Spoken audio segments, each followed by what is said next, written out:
começar a compartilhar a tela aqui com vocês. Hoje nossa aula é um tema bem importante também, principalmente para a política brasileira. Uma guia. Hoje a gente vai falar sobre CPI. Eu não sei se vocês... se vocês estão familiarizadas já com esse tema, mas eu acho importante a gente... já tô na parte... Pra gente discutir um pouco aqui o que é uma CPI, como é que ela é formada, por que ela é formada, quem pode chamar uma CPI. Depois a gente vai passar um pouquinho sobre a CPI da Covid, que é a CPI do momento, né? Que tá todo mundo falando, que tá tendo uns desdobramentos importantes. Então, se for repetitivo para uma de vocês, a gente se debruça depois em outros temas, se vocês quiserem, tá? Então tá. Tá bom. Então vamos lá. Então o que é uma CPI, né? A CPI é uma sigla e ela significa Comissão Parlamentar de Inquérito. Então, basicamente, é uma comissão que é criada dentro do Poder Legislativo, né? Que é o pessoal que, no âmbito federal, é composto pelos senadores e pelos deputados federais. Então, eles podem convocar essa comissão. Então, é uma comissão provisória. Ela tem um tempo definido para começar e acabar. E ela é, na verdade, uma comissão feita para investigar alguma coisa. E como é que funciona essa alguma coisa? Porque o Poder Legislativo no Brasil, pela Constituição, também tem o dever de ter um caráter fiscalizador, né, do que é feito pela administração pública. Então, quando algo está saindo errado,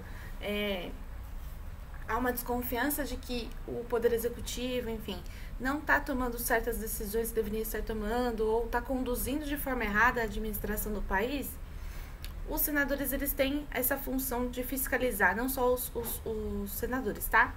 Então, o Poder Legislativo, que é aquele que a gente vai, que talvez vocês vão ver melhor na sociologia, com a divisão dos 3 poderes e tudo mais, mas já adiantando um pouquinho, é basicamente o poder que faz as leis, né? Que faz os projetos de leis, volta para que...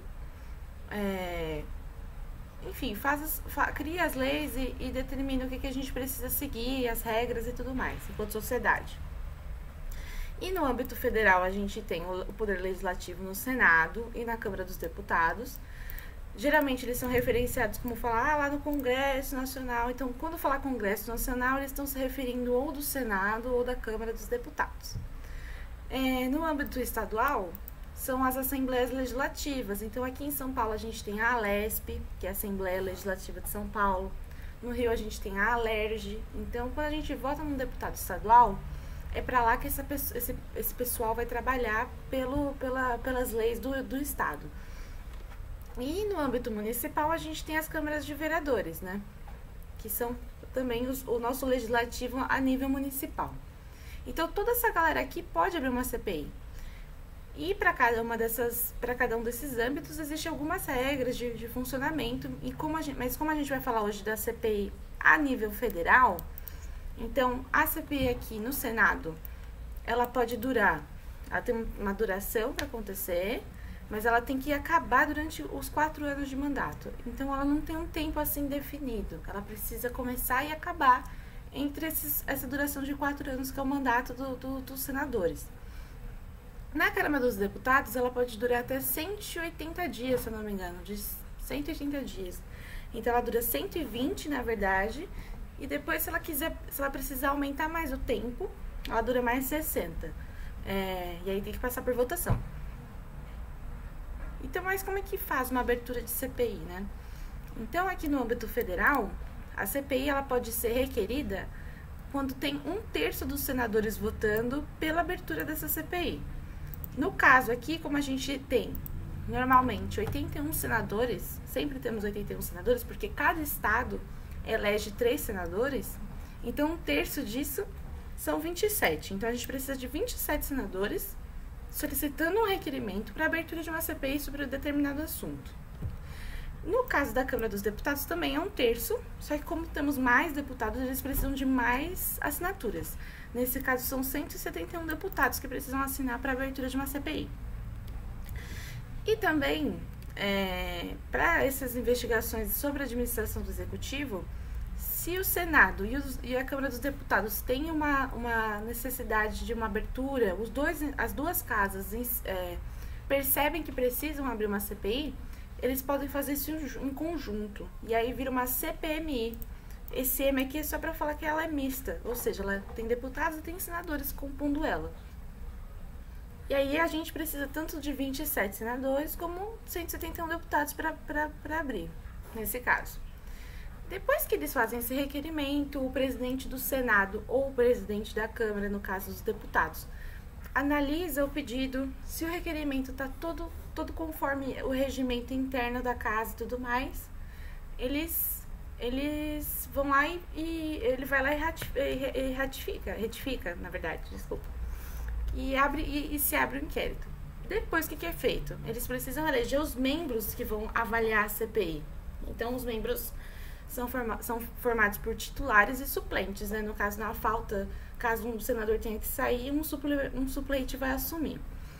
E aí, o que acontece? Cada bloco partidário, ou cada partido, depende de como o Senado como essas casas se organizam, indicam nomes para poder compor esses membros da CPI. Então, aí depois disso, depois dessas indicações, eles são votados e são escolhidos entre essas pessoas indicadas. No caso da CPI do Covid, se eu não me engano, a gente tem 18 membros dentro dessa comissão.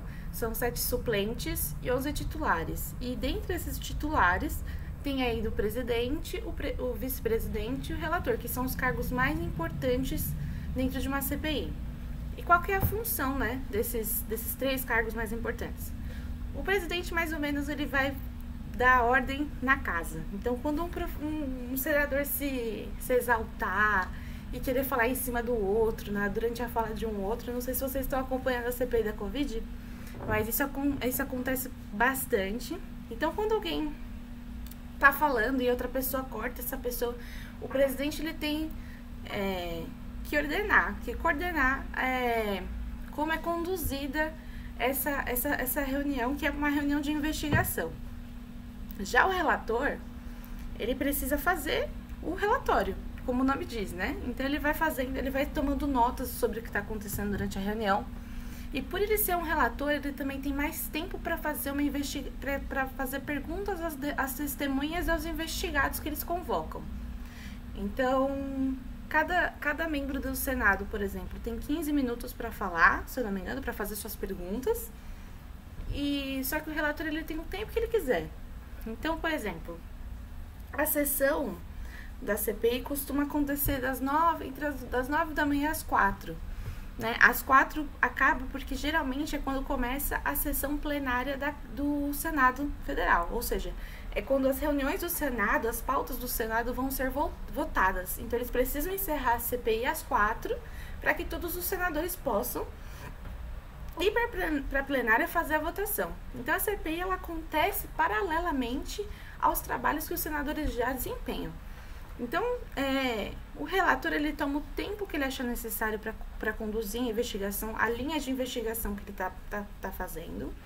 E aí, depois da fala do relator, é que é aberta as perguntas para quem se inscreveu e dando prioridade aos membros da comissão falarem primeiro. Então, acho que eu falei tudo dessa parte. Alguém tem alguma dúvida? Tô indo rápido demais? Pra mim tá ok. Beleza, então vamos continuar, que esse assunto é denso. Então, o que uma CPI pode fazer? Então, como eu já adiantei para vocês, uma CPI ela tem o poder de investigação. A CPI ela pode inquirir testemunhas, né? Chamar testemunhas também, ouvir suspeitos. É claro que se existe uma desconfiança de que alguma coisa não está caminhando da forma que deveria caminhar na administração pública, geralmente as pessoas que compõem, que estão sendo investigadas são da administração pública. Então eles têm poder de chamar qualquer pessoa que eles acharem que faça sentido para aquela investigação. Então, se tiver que chamar um ministro, vai chamar um ministro, secretários das pastas dos ministérios, assessores do presidente de ministérios, advogados, todas essas pessoas. Então, basicamente, durante uma CPI, os senadores que a compõem, eles têm o poder de polícia, basicamente, né? De chamar para depor. E você tem que ir para... Se você é um investigado, a sua presença é muito importante.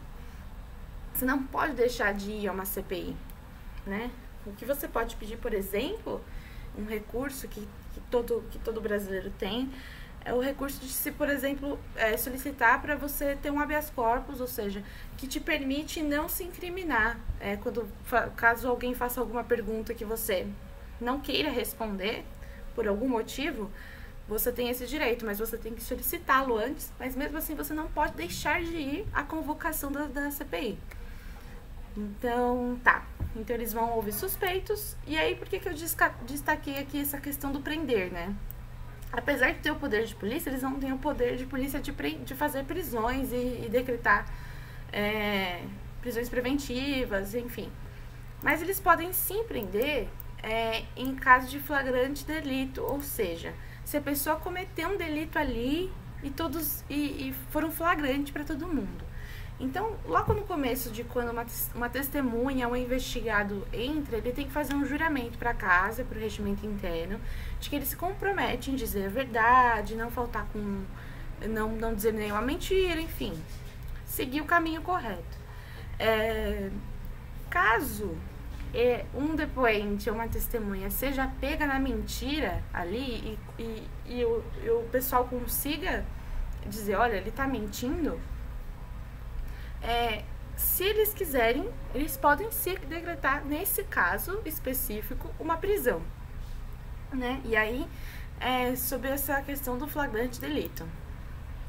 Então, eles podem também requisitar da administração pública direta informações, indireta ou fundacional, informações e documentos, tomar depoimento de autoridades, requerer a convocação de ministros de Estado, que nem eu falei, deslocar-se a qualquer ponto do país para realizar as investigações de agências públicas, requisitar servidores de outros poderes para auxiliar nas investigações, quebrar o sigilo bancário, fiscal e de dados, desde que por ato devidamente fundamentado, ou seja, eles precisam provar que eles precisam da quebra desses sigilos bancários, fiscal e de dados. Beleza, vamos avançar. E o que uma CPI não pode fazer? O que a CPI não pode fazer é realizar julgamentos, óbvio, porque é uma comissão de investigação, basicamente, e punir os investigados, né? Mas e aí, o que acontece depois que a CPI acaba enfim, a CPI acabou, o que vai fazer com aquele relatório? Então, no caso do Senado, o relatório é enviado para o Ministério Público. Aí o Ministério Público sim avalia, e ele, como é um órgão, né, de condenação e tudo mais, ele vai dar uma olhada no relatório e ele vai tomar as providências que ele achar cabíveis de condenação, de levar a julgamento as pessoas investigadas e tudo mais. Além disso, o relatório também pode ser encaminhado, se não me engano, para a Câmara dos Deputados, para avaliar se é necessário abrir algum processo de impeachment ou de afastamento ou de punição de algum dos investigados em mandatos, como no caso do presidente, que dá para ser impeachmentado. E além disso, o relatório, se ele encontrar falhas legislativas que fizeram possível com que esse problema aconteça, por exemplo, uma brecha na legislação brasileira que permitiu que algum desvio de corrupção, enfim, fosse feito. Então, o relatório, além de ser encaminhado para o Ministério Público para ser avaliado, ou até mesmo para a Câmara dos Deputados, nesse caso, ele ainda pode trazer projetos, propostas de legislativas, né, para acabar com essa brecha e prevenir que no futuro crimes ou, enfim, problemas como esse não voltem a acontecer. E aí vai para toda a sessão da Câmara de votar, enfim, até virar uma lei de verdade. Então vamos entrar aqui um pouquinho na CPI do Covid, né? Que é o que todo mundo tá falando agora no momento. Então o que é a CPI do Covid? Antes da gente entrar nesse assunto, alguém tem alguma dúvida aqui? Nessa parte? Não, professora. Tudo bem. Então vamos lá. Então tá, o que é a CPI da Covid, né? Que todo mundo tá comentando. Então a CPI da Covid, ela foi iniciada no dia 4 de maio, mas a sua requisição para acontecer vem desde o começo do ano. E ela tem o objetivo de apurar se o governo federal cometeu falhas durante a condução do enfrentamento da pandemia. E, em especial com o que aconteceu em Manaus, né, no começo do ano, que foi, eu não sei se vocês lembram, mas teve aquele colapso da saúde pública em Manaus, teve falta de oxigênio, que teve que contar com a mobilização de artistas e do governo de doações de oxigênio de governos como o da Venezuela, para atender a demanda de oxigênio do estado. Então, é basicamente para apurar se houve ou não algum problema na administração do enfrentamento da pandemia, em especial ao que aconteceu lá em Manaus e no estado do Amazonas. Então, quem que faz parte dessa CPI, né? O Omar Aziz, que é esse senhor aqui, que é o senador do estado do Amazonas, ele foi escolhido pelos membros da comissão para ser presidente. O senador Randolfo Rodrigues, que é esse aqui, ele representa o estado do Amapá, né, e foi escolhido também para ser o vice-presidente. E basicamente aqui o vice-presidente atua no lugar do presidente quando ele tem que se ausentar para participar de alguma outra reunião, algo nesse sentido. Só um minutinho, gente. Acho que tem alguém tentando entrar. Boa. Deixa eu voltar aqui para a apresentação. Tá. Então, o que eu estava falando, o Randolph, então, o senador Randolph, como ele é vice-presidente, ele atua ele põe o chapéu dele de presidente quando o presidente precisa se ausentar. Então, não dá para ter uma reunião sem que haja um presidente. Se o vice-presidente sair, aí entra outra pessoa dentro da hierarquia dos membros para ir no lugar do presidente. Outra pessoa que não pode deixar de participar é o relator, porque apesar dele ter um momento específico de fala, que geralmente é a primeira fala, a primeira rodada de perguntas é feita pelo relator, ele não pode deixar de ouvir também as perguntas que os outros senadores fazem. Além disso, as requisições que os senadores, durante alguma condução de investigação, percebem que precisam requerer algum documento, alguma quebra de sigilo bancário, eles podem solicitar isso durante os seus 15 minutos de fala, de pergunta. Então, o relator é imprescindível para ficar lá durante toda a reunião. Mas caso ele tenha que se ausentar, alguém da comissão pode assumir provisoriamente o seu cargo ali, tá? Então, além desses, a gente tem alguns outros membros titulares e o relator é o senador Renan Calheiros, né, de Alagoas, e é esse aqui. Então, os outros membros titulares que estão aqui são o senador Ciro Nogueira, o Eduardo Braga, Eduardo Girão, Humberto Costa, Jorginho Melo, o Marcos Rogério, o Otto Alencar e o Tarso Gereissati. Fora isso, a gente tem 7 membros suplentes também, mas eu não coloquei aqui na apresentação. Então, só para recapitular, a CPI da Covid ela foi criada em maio. Ela começou, na verdade, em maio, mas basicamente para investigar se o governo federal falhou na condução do enfrentamento da pandemia. Então, vamos lá. Peraí, será que eu pulei alguma coisa? Eu acho que eu tinha alguma outra slide aqui, mas tudo bem. Então, sim, eu acho que era para falar sobre a duração. Então, a CPI, ela foi criada e ela já também tem um prazo de validade para ela acontecer. Ela tem 90 dias, então a partir do dia 4 de maio, que quando eles começaram a iniciar os trabalhos, eles têm 90 dias a partir disso para conduzir as investigações. Depois disso, eles podem pedir para que prorrogue para mais 90 dias, mas aí, de novo, 1/3 da do Senado Federal, que são os 27 senadores, precisam votar a favor dessa prorrogação. Tá, e o que já aconteceu durante esses 1 mês e pouquinho, 1 mês e meio mais ou menos, de trabalhos dos senadores, né? O que eles alegam já ter descoberto durante essa investigação? Então aqui eles tinham algumas teorias, né? Eles têm que ter algumas linhas de raciocínio, inclusive, para montar e justificar a chamada dos depoentes, né? Dos investigados, das testemunhas também. Então, eles acreditam que tenham confirmado a existência de um gabinete paralelo de aconselhamento do presidente. O que é esse tal gabinete paralelo que todo mundo fala, que o jornal fica noticiando? Então, eu vou explicar. Eles tinham a teoria de que o presidente da República, ele não se aconselhava com os ministros e com as pessoas que fazem parte do governo para tomar decisões e aconselhar o ministro da Saúde na tomada de decisões para enfrentar a pandemia do coronavírus. E isso é muito grave. Ele pode até ter uma equipe de consultores, sim, mas não...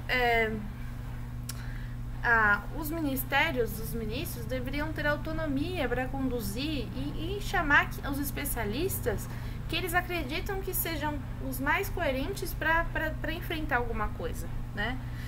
E até onde vai a gravidade da existência de um gabinete paralelo? Então, além dessa falta de autonomia do Ministério da Saúde, porque se ele não está se aconselhando com a equipe do governo, que é quem deveria estar à frente do enfrentamento à pandemia, quem é que está nesse gabinete paralelo?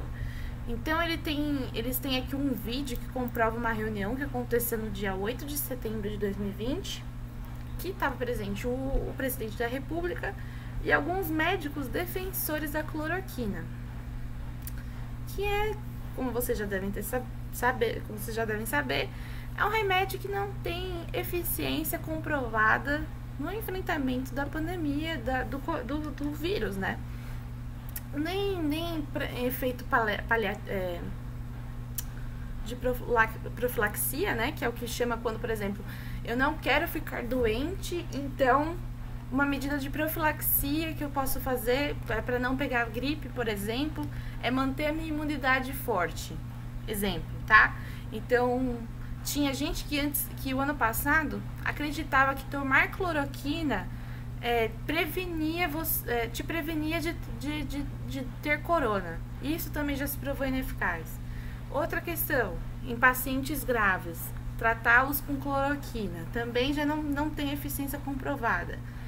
Aí agora eles insistem, alguns desses médicos, que a cloroquina na verdade tem que ser usada em pacientes leves, de leves a moderados, né? E nos primeiros dias de sintoma.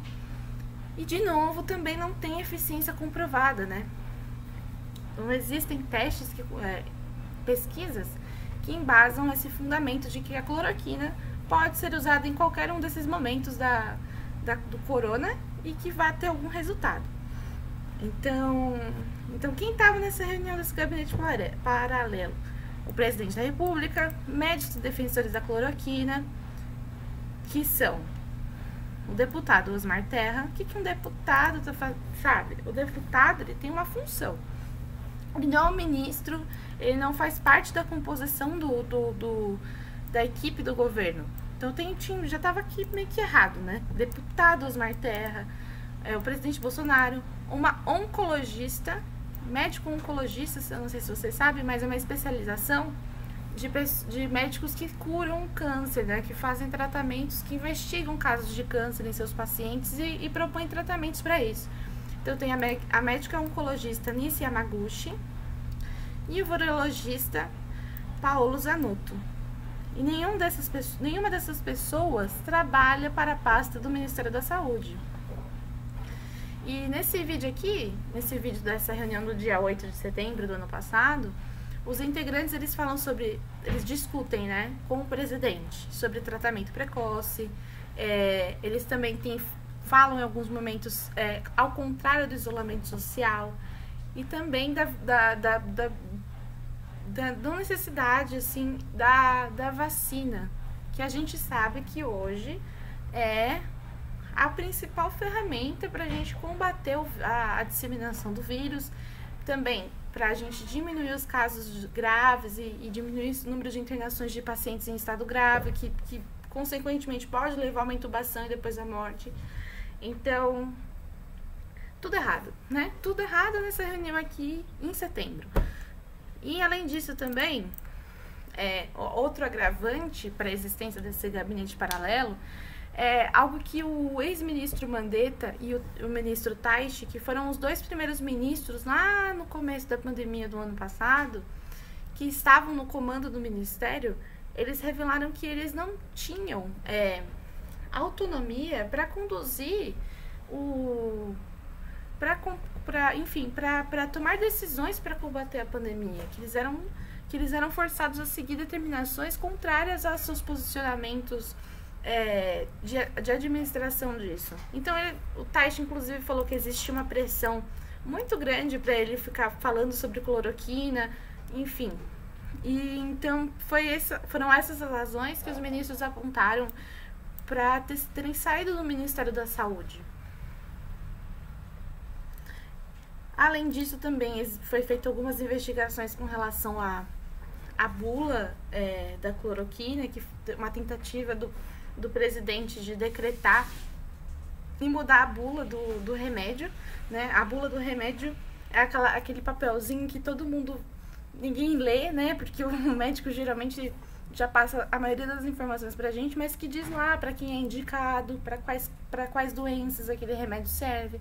Então, eles falam que existiu essa movimentação do presidente para fazer um decreto para mudar a bula do remédio da cloroquina. Não foi só ele, na verdade o Mandetta que estava nessa reunião, mas o presidente da Anvisa chegou a fazer a mesma afirmação. Outra informação muito importante aqui que eles dizem ter descoberto, que o governo recusou a compra de vacinas da Pfizer em 2020. Eu também não sei o quanto vocês conseguiram acompanhar esses desdobramentos, essas reuniões que aconteceram com a Pfizer, porque foram muitos. Mas então aqui a gente traz um resumo, e até eu acho que antes da CPI a maioria de nós não saberia quantificar quantos encontros, quais foram, o que aconteceu nesses acordos com a Pfizer. Então, uma das possibilidades da CPI é poder chamar, inclusive, o gerente geral, se eu não me engano, da Pfizer, que é a farmacêutica que está fazendo uma das vacinas, né? Então, ele chamou essa testemunha para explicar o que aconteceu, porque que o governo não comprou as vacinas do ponto de vista do gerente geral da farmacêutica, aqui na América Latina. Então, o que ele falou? Ele falou que a Pfizer enviou 81 e-mails entre março de 2020. Na verdade, não foi nem ele. Ele disse que a Pfizer enviou vários e-mails e o senador, se eu não me engano, Randolph Rodrigues, foi o responsável para vasculhar quantos e-mails tinham sido enviados, enfim. Fez esse levantamento. E o que descobriu? Que a Pfizer enviou não só na verdade, ou 10 e-mails, mas 81 e-mails entre os meses de março de 2020 e abril de 2021.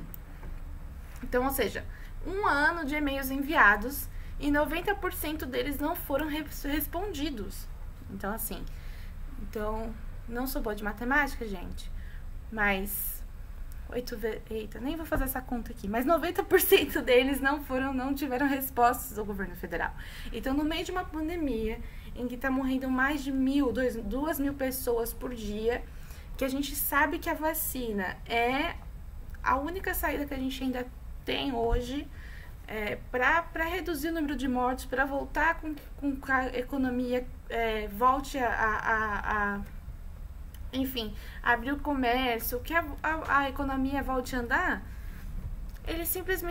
o governo federal simplesmente ignorou 90% deles.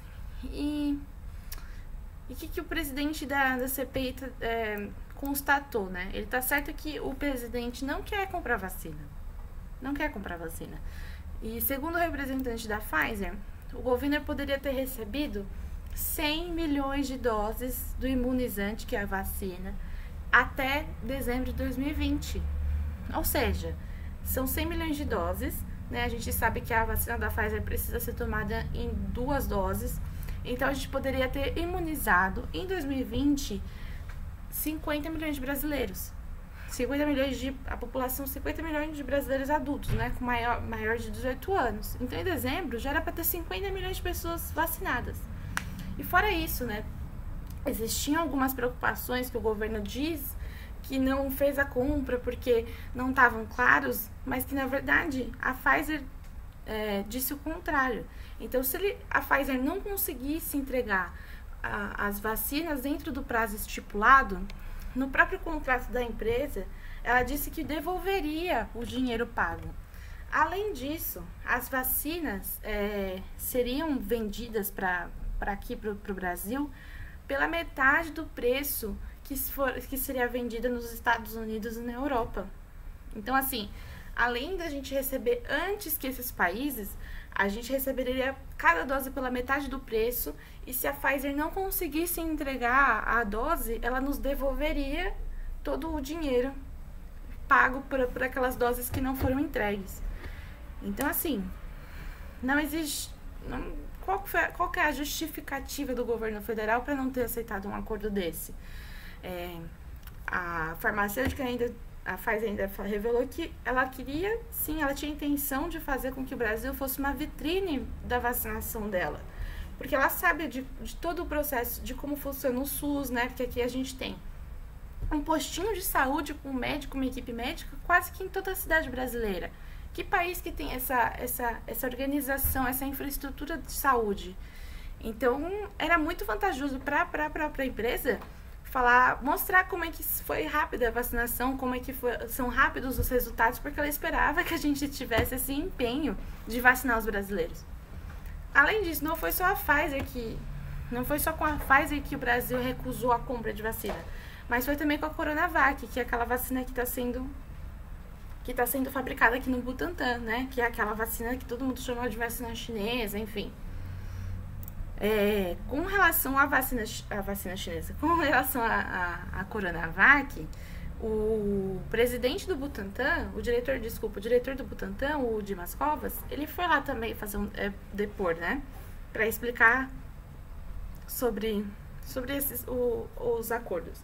E ele também revelou o seguinte: até outubro, se eu não me engano, de 2020, a Coronavac queria vender para nós 60 milhões de doses para serem entregues até 2020. Então, de novo, o governo federal recusou a compra de 60 milhões de doses, que poderiam imunizar mais 30 milhões de pessoas da sua população até 2020. E aí, como não teve resposta até outubro do governo federal, ela refez a sua oferta, porque ela já não poderia, né? Se ele respondesse aquele acordo, ela já não poderia se comprometer com a entrega de todas essas doses até o fim de 2020. Então, em outubro, ela refez aquela oferta e ela fez o seguinte: ela desenhou um novo acordo. Então, ela entregaria ainda 45 milhões até o fim de 2020, ou seja, outubro. Em 2 meses, ela estava se comprometendo a entregar 45 milhões de doses para o Brasil. Além disso, outros 15 milhões seriam entregues até fevereiro de 2021. Ou seja, teríamos as 60 milhões agora até fevereiro de 2021. E depois ela entregaria mais 40 milhões até maio. Ou seja, a gente recusou de novo essa oferta. Foi recusada de novo essa oferta de mais 100 milhões de doses até maio. A gente, se eu não me engano, vacinou 56 milhões, recebeu 56 milhões de doses até um tempo atrás. Então, assim, a gente estaria muito mais adiantado em relação à vacinação se o governo tivesse aceitado essas duas ofertas dessas duas farmacêuticas. Por que não aceitou? E eu não sei se vocês se lembram, mas em outubro do ano passado, o Pazuello estava, sim, muito entusiasmado com as compras da vacina. E aí até que saiu aquele tweet do Bolsonaro falando que não ia comprar a vacina chinesa. E aí no dia seguinte, o Pazuello já mudou o discurso e falou que manda quem pode, obedece quem tem juízo. Então, e ele insistiu, ele já deu o depoimento, mas ele insistiu que isso não teve nada a ver, que o Bolsonaro não disse pra ele não comprar vacina. Então, pelos depoimentos dele, do Dimas Covas e também do representante da Pfizer não baterem, ele vai ter que voltar na CPI e prestar novas declarações, porque ele deve ter, porque tudo leva a crer que ele tá mentindo, que ele mentiu no depoimento dele com relação à compra dessas vacinas. Então vamos lá pro próximo item. Vocês acham que acabou? Acabou nada, gente, tem muito mais coisa. Então o que os senadores também descobriram agora? Então, que o governo ele apostou em um tratamento que não tem eficiência comprovada em virtude da compra das vacinas que a gente sabe que já tem eficiência comprovada, testada, enfim. Então, o governo apostou em um tratamento precoce que não existe, né? A CPI localizou aqui um documento que comprova que o Ministério da Saúde agiu para que a rede de atendimento à doença usasse medicamentos como a cloroquina, de ineficiência comprovada no combate à Covid. Então, desde 29 de junho de 2020, existe uma circular, que é uma notificação, né, do governo, se eu não me engano, está no site do Ministério da Saúde, que faz uma orientação para a Fiocruz e para todas as instituições de saúde do Brasil a usar o tratamento medicamentoso precoce. Então, isso ainda está no ar, gente. E o ministro Marcelo Queiroga foi perguntado sobre isso também na CPI. Por que isso ainda está no ar, sendo que a gente já sabe que não existe tratamento precoce? Na verdade, não é que a cloroquina não funciona. Além dela, nenhum outro medicamento tem eficiência comprovada para ser chamado de tratamento precoce. Então, ivermectina já também é ineficiente, a cloroquina é ineficiente, a hidroxicloroquina, que é outro tipo do remédio, também é ineficiente. Então, a azitromicina também, apesar de ter sido receitada para algumas pessoas, tem sido receitada para algumas pessoas, ela tem, às vezes, sido incluída para, na verdade, combater os sintomas da Covid, mas mesmo assim, ela não tem eficiência comprovada também. Então, essa nota circular ainda está no ar. Em junho de 2021, ela ainda está no ar. E aí o ministro falou que está no ar porque faz parte da história do país. E que ela não tem mais nenhuma eficiência, essa medida de ser uma norma orientativa, enfim. Ele deu essa desculpa de que faz parte da história do Brasil, então tem que ficar no ar. Eu não posso esconder a história do Brasil. Tem tantos outros meios para que a gente documente que isso aconteceu no Brasil, mas enfim, ele quer deixar a circular no ar no site do Ministério da Saúde.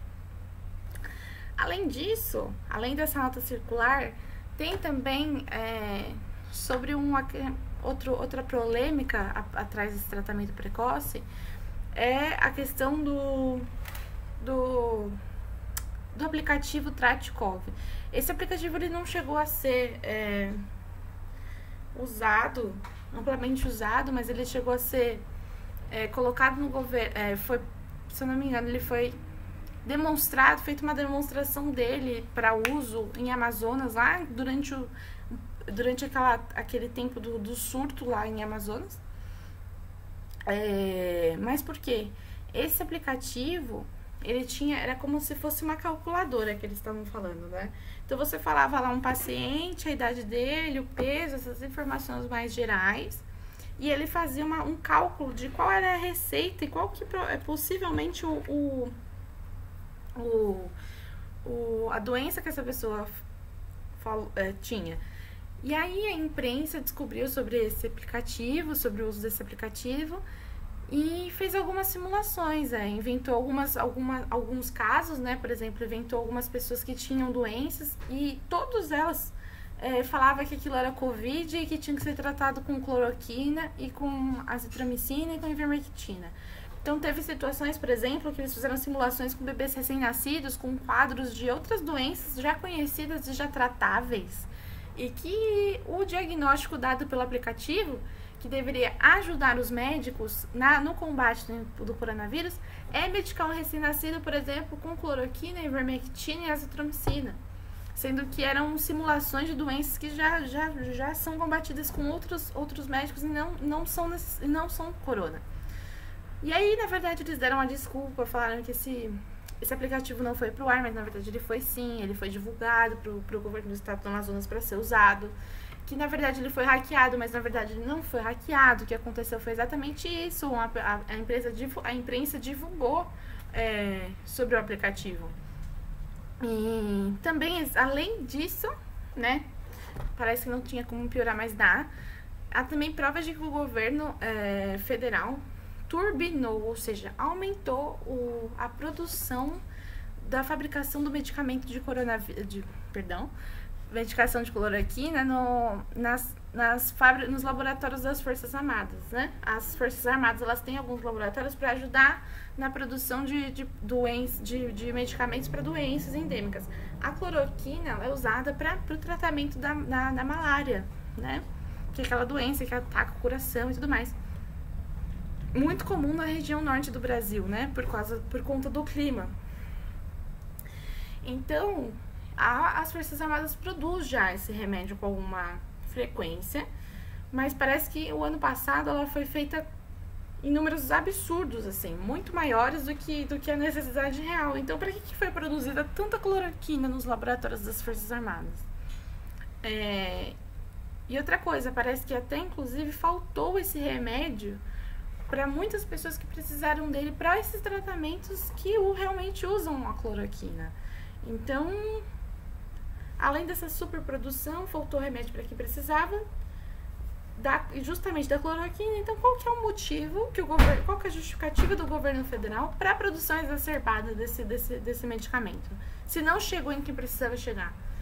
Então, essa é uma das informações que a CPI diz já estarem consolidadas nessa investigação. Outro ponto aqui é que o governo não orientou nem coordenou os governos estaduais e municipais sobre a utilização dos recursos públicos, né? Então, o que acontece?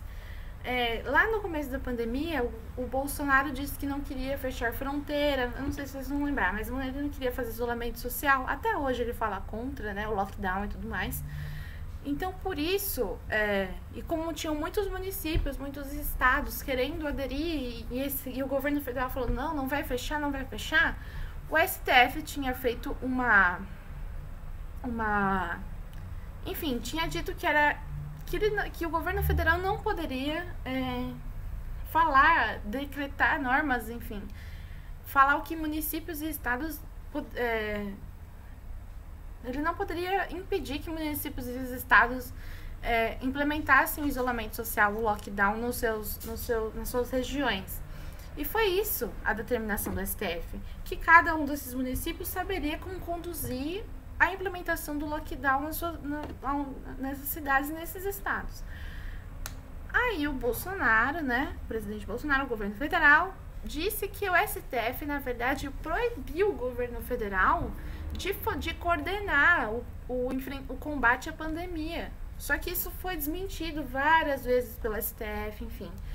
E por esse motivo, ele disse que não tinha como fazer orientações ou fazer a coordenação do uso desses recursos que o governo mandou, né?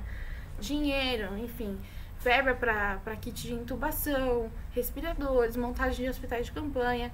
Só que isso é uma obrigação do governo federal. E ele tá falando que não porque o STF o proibiu de fazer isso. Isso aqui não é verdade. Então, existem documentos do Tribunal de Contas da União enviados à CPI que listam 7 processos contra o Ministério da Saúde sobre a compra e disseminação de remédios sem eficácia, né? Além disso, há também uma investigação a respeito de suposta irregularidade na compra e utilização de 7 milhões de testes de Covid-19 que foram descobertos em um galpão usado pelo Ministério em Guarulhos em novembro. Então, tem várias irregularidades nesse assunto sobre envio de recursos, enfim. E o governo federal tenta se eximir da responsabilidade que é dela incontestavelmente, assim. Então, a gestão do combate à pandemia é da União, é do governo federal, não dos municípios e do estado.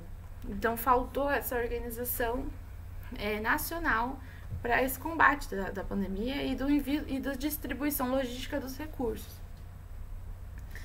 Outra questão aqui, acho que estamos caminhando para a última, é a intromissão, que na verdade eles falam ingerência, né? Mas ingerência quer dizer intromissão. Intromissão externa ao Ministério da Saúde. Então, lembra que a gente começou falando do gabinete paralelo? Então, o gabinete paralelo, na verdade, era um gabinete formado para fazer aconselhamentos para o presidente, né? Contrários ao que dizia as pessoas à frente das pastas do Ministério da Saúde. Mas, além disso, foi informado se eu não me engano, pelo representante da Pfizer, que pessoas fora do Ministério da Saúde participaram de reuniões de acordos para compra de vacina. E não eram pessoas assim. Não era o pessoal do gabinete paralelo. Era, por exemplo, o vereador do Rio de Janeiro, Carlos Bolsonaro. Aí eu te pergunto, o que vocês acham que um vereador estaria fazendo numa reunião de compra de vacina, sendo que ele é um vereador do município do Rio de Janeiro? O que ele está fazendo numa reunião dessa? Além disso, o assessor do presidente também, Felipe Martins, e o assessor especial, que ele é assessor especial para assuntos internacionais. Eles não são funcionários da pasta. Na verdade, eles exercem outros cargos diferentes da pasta da saúde. Um é vereador. O que um vereador está fazendo numa reunião dessa? E também, em outras ocasiões, contou com a participação do ex-secretário da comunicação do governo, que é a SECOM, o Fábio Weingarten. Né? Ou seja, eram pessoas que não faziam parte, não deveriam estar ali e estavam. E, além disso, elas não estavam só na condição de ouvinte, mas também da questão de participação, de negociação. Então, não faz sentido isso. Então, isso aqui é contra a lei, essa intromissão externa no Ministério. Então, a CPI ainda tem um calendário, né? Ainda falta 1 mês e meio ainda de investigação, mas ela já acredita ter provas suficientes para demonstrar que o governo federal foi omisso, não agiu da forma que deveria agir e que tem insistido propositalmente em soluções que não são as corretas e as eficazes para combater a pandemia do Brasil. Mas ainda tem 1 mês e meio. Eu aconselho vocês ficarem por dentro disso, porque eu acho que pode ter muito mais desdobramentos, inclusive no que vai acontecer o ano que vem nas eleições, né, presidenciais, que a gente vai ter eleições para governador e para presidente, para senado e para deputado estadual e federal. Então eu aconselho vocês ficarem um pouquinho por dentro, para vocês entenderem o que já aconteceu. Eu deixei aqui algumas referências. Inclusive, tem referências aqui sobre outras CPIs, né? Essa não é a primeira CPI que acontece no Brasil. A gente teve outras já. A gente teve algumas muito importantes depois do fim da ditadura. Então, caso para curiosidade mesmo, para entender o que é uma CPI, o que levou a acontecer com elas. Mas, principalmente, como a gente tem eleições no ano que vem, a gente precisa ficar de olho no que pode acontecer aqui com relação à CPI da Covid, certo? Acho que era isso que eu tinha que falar pra vocês. Vocês têm alguma dúvida?